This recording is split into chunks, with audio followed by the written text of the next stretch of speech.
What's good? What's good? It's the one and only, but what do I know? Boxing coming back at y'all with another one. So we got Shakur not happy about what's going on. He's expressed himself, as you guys can see. Michael Benson tweeted out that Vasily Lomachenko has retained his position at the number one contender as the number one contender is the new WBC lightweight rankings following his defeat to Devin Haney. And Shakur retweeted that and said, "Damn, they moved me from mandatory that quick." So, all right, you know, Shakur's not happy about that. So, let's talk about it, man. These are the rankings and the issues in boxing that let me tell you something, bro. The thing I dislike about the ranking system is that they have no specific criteria. They don't have any criteria of how they do or make any type of moves, bro. They don't. They kind of just move at their own pace, bro. And that's always been like a big issue to me, because it's like, bro, they do what they want to do. And in this situation, you have Shakur, who's been wanting, he thought he was next in line to possibly get a face. And I did do a video on this earlier in the week. Lomachenko has petitioned himself to be number one because he tried to appeal the loss. All right, Lomachenko. And I think we all knew that wasn't going to happen. We knew that they weren't going to overrule the turn and the decision or whatnot. So now what he did was he petitioned himself to be ranked number one in all organizations. And right now the WBC has allowed him to be number one as far as their organization goes, which now knocks Shakur. I keep saying Shakur, which now knocks Shakur down to number two. Now, do I like this move? No, I don't. Because I just feel like, man, listen, bro, it's unfair to people. Like, all right, I get it, and I will state this too, right? In every situation where it's a fighter that many people feel like got robbed, 9 times out of 10, bro, that like, let's say, for example, even the fighters that we never heard of, right? I can't think of any examples right off the bat. Okay, I guess I can. Adrian Broner versus Santiago. So nobody knew who Santiago was, right? But everybody felt like Adrian Broner really lost that fight. I mean, Santiago outlanded him 200 and some punches to Adrian Broner's 91 punches, right?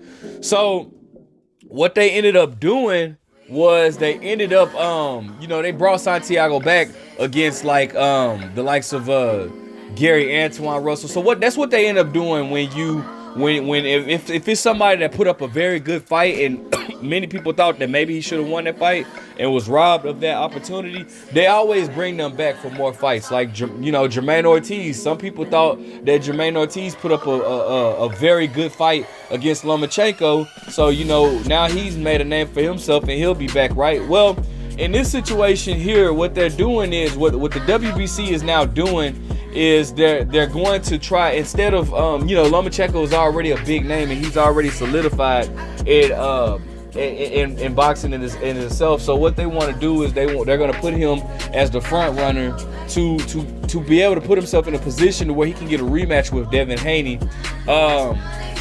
Should Devin Haney not move up to 140, right? But the problem with that is you have other fighters that's been waiting in line, and granted, yes, many people thought that Devin Haney should have lost to Lomachenko, but at the same time, that has nothing to do with the guys that are next in line. So the problem with that is like, if I've been waiting for my shot at the title, now I gotta wait again. This is the politics in boxing. You know what I'm saying? And unfortunately, this is things that people have to deal with in the sport of boxing. This is the business aspect that nobody likes to really talk about, because, like, again, it's hard to it's so easy to question these sanction and rankings, these organizations and their ranking system or whatnot. But the thing that's hard is the criteria, because it's really no set criteria on how they do their rankings. Just like it's no set criteria on any pound for pound, like a pound for pound list, which is why I don't take them serious, because they're subjective to whatever the heck you like. You know what I'm saying? So in this situation, there's no set criteria to any ranking system. So yeah, of course Shakur is gonna be a little frustrated because it's like, bro, I worked for my opportunity. I want my opportunity to get my opportunity. But what it is though, now what Shakur should be happy about is, because if I'm not mistaken, he had the WBO at 132, right? At 130, well, at 130, not 132, but at 130. I'm saying at 130 also. He had the WBO, so he still should be ranked number 1 in the WBO, because they do have a set rule that if you are a champion at a previous weight class and you relinquish to move up, then you will automatically be the number 1 contender for the WBO. So I think that Shakur is still good at that aspect. The WBA, regardless if Lomachenko is ranked number 1 in the WBA, Tank Davis has the WBA regular belt, the great value belt.